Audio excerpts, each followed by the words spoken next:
সুন্দরী এমপির সাথে আসিফ মাহমুদের রাজনৈতিক সমস্যাটা কোথায়? তিনি কেন এই সুন্দরীকে চ্যালেঞ্জ ছুড়ে দিলেন? এমপির নাম বিথিকা বিনতে হোসেন। বিথিকা বিনতে হোসেনকে আইনি নোটিশ দিয়েছেন সাবেক স্থানীয় সরকার, পল্লী উন্নয়ন, সমবায়, ক্রীড়া মন্ত্রণালয়ের মন্ত্রী বা উপদেষ্টা আসিফ মাহমুদ। আসিফ মাহমুদ তাকে একটা চ্যালেঞ্জে দিয়েছেন, কারণ আসিফ মাহমুদের বিরুদ্ধে মিথ্যাচার করেছেন বলেই আসিফ মাহমুদ এই আইনি নোটিশে উল্লেখ করেছেন। তিনি আইনি নোটিশে উল্লেখ করেছেন কোটি কোটি টাকার ঘুষ নেওয়ার ব্যাপারটি, ঘুষ চাওয়ার ব্যাপারটি অবশ্যই বিথিকা বিনতে হোসেনকে প্রমাণ করতে হবে। এই বিথিকা বিনতে হোসেন ক্ষমতাসীন দলের একজন এমপি। আসিফ মাহমুদের এই দুঃসাহস কেন হলো যে আসিফ মাহমুদের বিরুদ্ধে তো অভিযোগের শেষ নেই। হাঁস দিয়ে 3,000 টাকার সে ওয়েস্টিনে হাঁস খাইছে, এই একটা অপরাধ করছে সে। সাকিব বাল হাসানকে দেশে আসতে দেয় নাই, এই একটা অপরাধ করছে। এখন প্রমাণিত হয়েছে না, সে যে আসতে না দিছে এটা তো একটা প্রমাণিত হয়েছে, ভালো করছে। আচ্ছা, যাই হোক, এরপরে সে হাজার হাজার কোটি টাকা বিদেশে ট্রান্সফার করছে, এটাই কি বল, লন্ডারিং করছে। এরপরে সে তার অ্যাসিস্ট্যান্টরা, পিএসএরা, বিশেষ সহকারীরা ব্যাপক টাকা পয়সা নাকি কামাইছে, অথচ তাদের বিরুদ্ধে তদন্ত করে কোনো রকম সত্যতা পায় নাই। যাই হোক, এই সুন্দরীর বিরুদ্ধে আসিফ মাহমুদের ব্যাপারটি আমরা দেখি, বিস্তারিত জানার চেষ্টা করি ব্যাপারটা। সংরক্ষিত নারী আসনের এমপি মূলত অভিযোগ করেছিলেন 2024 সালের 8ই আগস্ট থেকে 2025 সালের 10 ডিসেম্বর পর্যন্ত দায়িত্ব পালনকালে তিনি নাকি ক্রিকেট বোর্ডের পরিচালক বানানোর জন্য এবং ক্রিকেট বোর্ডের পরিচালক হওয়ার পথকে সহজ করার জন্য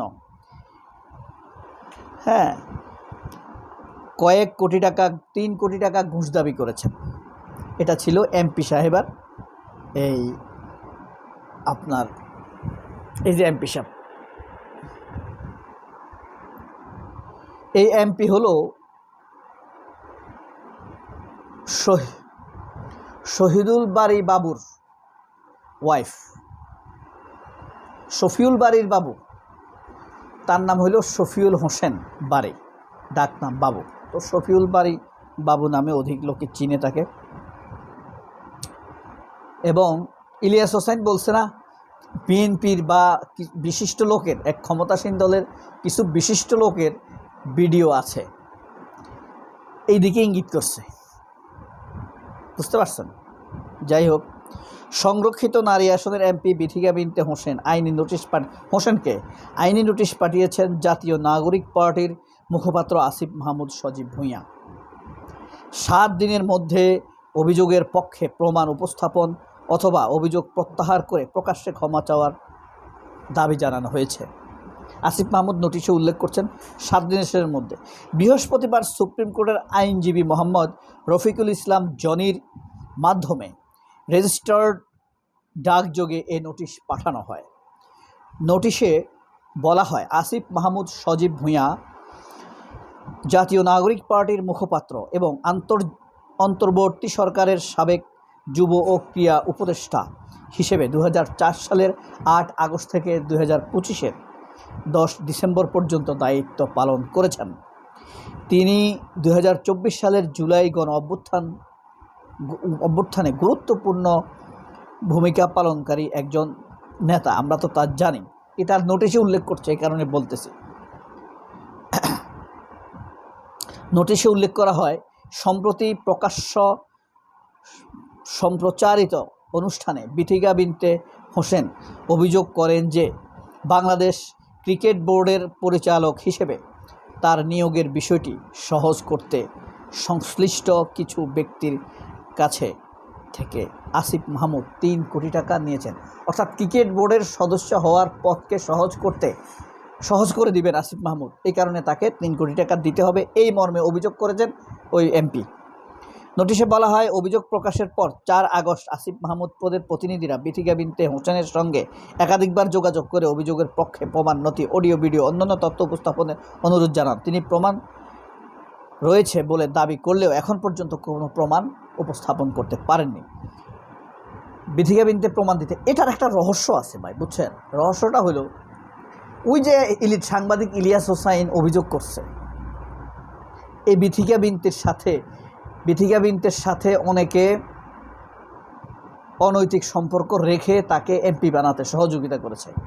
ওই জিনিসটা ঢাকার জন্য নতুন ঘটনার সামনে আনা হয়েছে এই বিথিকা বিনতিকে দিয়ে, জানতে পারবো আমরা অচিরেই। এতে আরও বলা হয়, মিথ্যা মানহানিকর বক্তব্যের কারণে বাংলাদেশের প্রচলিত আইন, দেওয়ানি ও ফৌজদারি রায় সৃষ্টি হতে পারে। দণ্ডবিধি 500 ধারাসহ প্রযোজ্য অন্যান্য আইনের ব্যবস্থা নেওয়ার সুযোগ রয়েছে। নোটিশে বিথিকা বিনতে হোসেনকে 7 দিনের মধ্যে অভিযোগের পক্ষে সব ধরনের প্রমাণ দিতে বলা হয়েছে।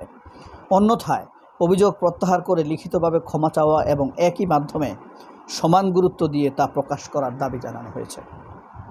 এখন কথা হলো, এটা করে কিন্তু এই এমপি খুব খারাপ কাজ করছে তার নিজের জন্য, দেশের জন্য।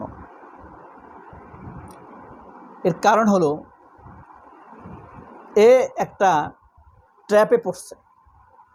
দেখেন, এনসিপির বিরুদ্ধে, জুলাইয়ের বিরুদ্ধে, জামায়াতের বিরুদ্ধে জুলাই এবং আগস্ট মাসে 5 তারিখ পর্যন্ত যত অভিযোগ হয়েছে সবগুলো হয়েছে ট্র্যাপ এবং পরিকল্পিত।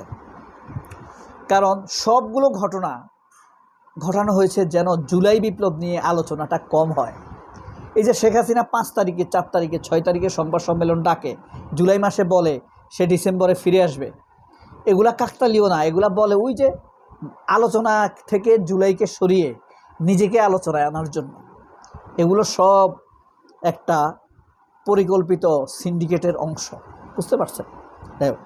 বিজ্ঞপ্তিতে আরও বলা হয়, ধারাবাহিক অপপ্রচার কেবল ব্যক্তি আসিফ মাহমুদের বিরুদ্ধে নয়, জুলাই গণঅভ্যুত্থানের নেতৃত্ব চেতনা অর্জনকে পরিকল্পিতভাবে প্রশ্নবিদ্ধ করার অপচেষ্টার অংশ।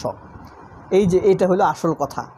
এতে বলা হয়, এখন থেকে মিথ্যার অপপ্রচার, চরিত্র হননের প্রতিটি অপচেষ্টার জবাব আইনের মাধ্যমে দেয়া হবে। তো এই যে ব্যাপারগুলো আপনার ঘটেছে, এগুলো সেই ধারাবাহিকতার অংশ।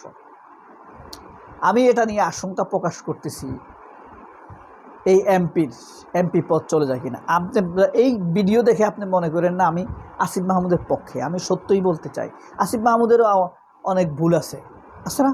এই যে সাদেক কায়েমের ছবি কেটে দিছে, বই ছাপাইছে, প্রথম আলোর উপরে পরে দায় চাপিয়ে দিয়েছে, এগুলো ভুল তাদের।